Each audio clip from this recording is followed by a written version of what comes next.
ખ્રિસ્ત ઈસુમાં આપ સર્વને પ્રેમી સલામ. પઝલિંગ પેસેજીસ ઓફ પોલ એટલે કે પ્રેરિત પૌલ દ્વારા જે પત્રો લખવામાં આવ્યા એમાંથી 40 એ અલગ અલગ શાસ્ત્ર પાઠો જે આમ સમજવા અથવા સ્વીકારવા અથવા કોન્ટ્રાડિક્શનમાં લાગે એવા પેસેજીસને આપણે અભ્યાસ કરવા માંગીએ છીએ. અને આજે પઝલિંગ પેસેજીસ ઓફ પોલનો પહેલો દિવસ.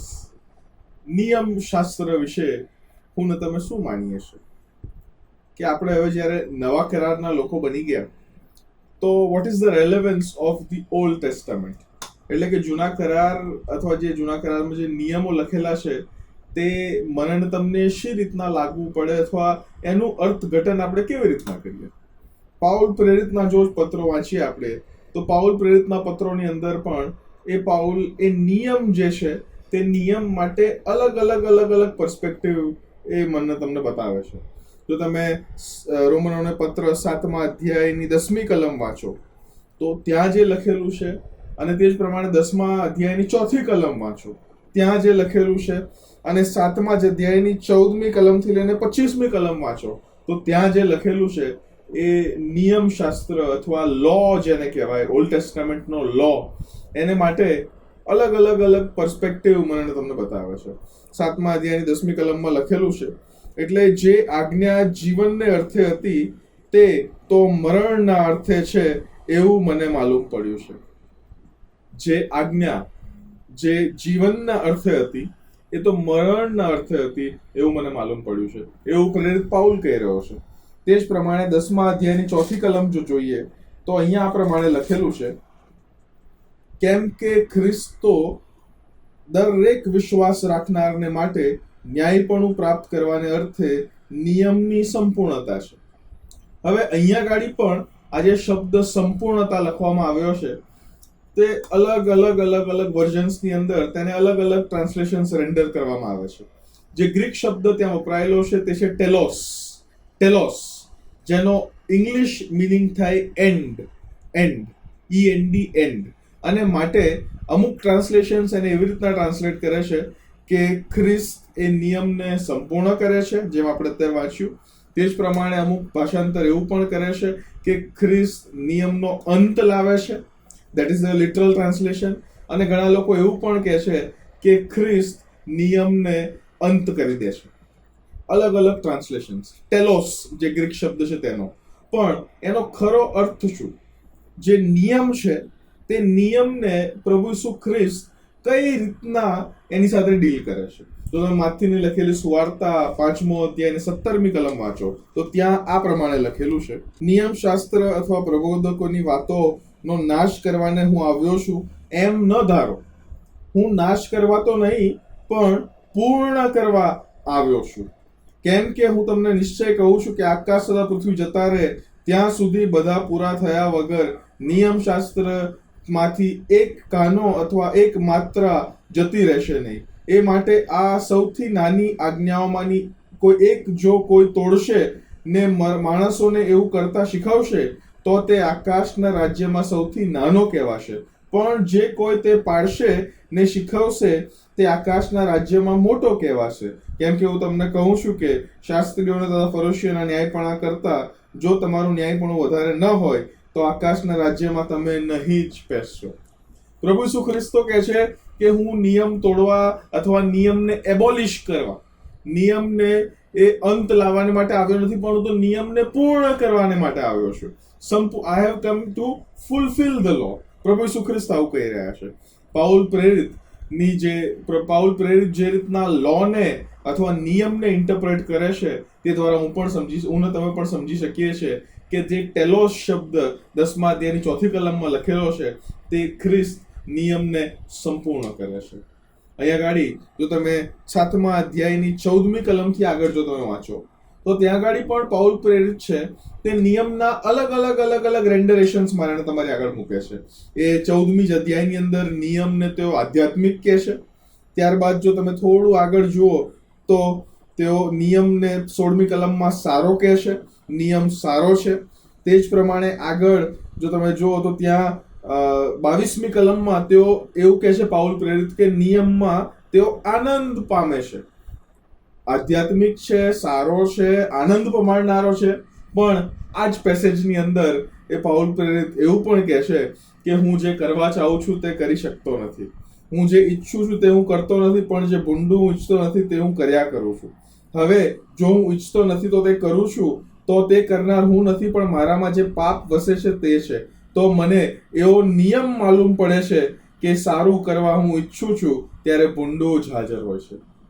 Whenever I tend to do good, there is evil or there is something bad that is present over there.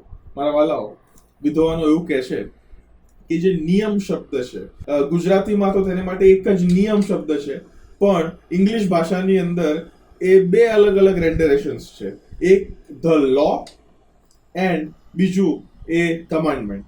લો અને કમાન્ડમેન્ટ. હવે વિદ્વાનો એવું કહે છે કે જે લો અથવા જે તોરા છે તેને અલગ અલગ અલગ રીતના અલગ પરિભાષાઓ સાથે બાઇબલની અંદર તેનો ઉપયોગ કરવામાં આવ્યો છે. પહેલી પરિભાષા એ હોય છે કે મૂસા દ્વારા લખેલું જે આખું નિયમ શાસ્ત્ર છે, એટલે કે પહેલી 5 પુસ્તકો, ઉત્પત્તિ, નિર્ગમન, લેવીય, ગણના અને પૂર્ણ નિયમ, જેની અંદર પ્રભુ દ્વારા જે કરેલા જે કાર્યો છે, ઇઝરાયેલી લોકોને તેઓ કેવી રીતના પહેલા તો ફોર્મ કરે છે એ ઇબ્રાહિમ દ્વારા, ત્યારબાદ એ આખી બંદીવાસની વાર્તા, એ બંદીવાસમાંથી છુટકારો, કનાન દેશમાં પ્રવેશ પામ્યા પછી પણ જે કંઈ પણ સંઘર્ષ થાય છે તે, that is the entire law, જે તોરા જેને કહેવાય, the story of the people of Israel. At the same time એ લોને એ 10 આજ્ઞાઓ પણ કહેવામાં આવે છે. એ the law is also the 10 commandments.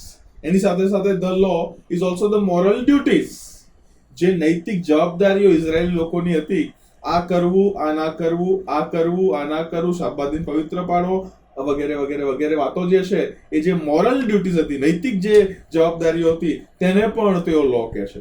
એટલે ઘણી બધી વાર જ્યારે આજ્ઞા અથવા નિયમ શબ્દોનો ઉપયોગ પાઉલ પ્રેરિત કરે છે ને, હી હેઝ ડિફરન્ટ રેન્ડરેશન્સ. એ નિયમ અથવા એ આજ્ઞા જે શબ્દ છે તેના અલગ અલગ અર્થ એના મનમાં છે અને તે આપણે સમજી શકીએ છીએ. અહીંયા ગાડી જો તમે આ જ અધ્યાયની અંદર જો તમે 7મા અધ્યાયની 21મી જ કલમ વાંચો તો મને એવો નિયમ માલુમ પડે છે.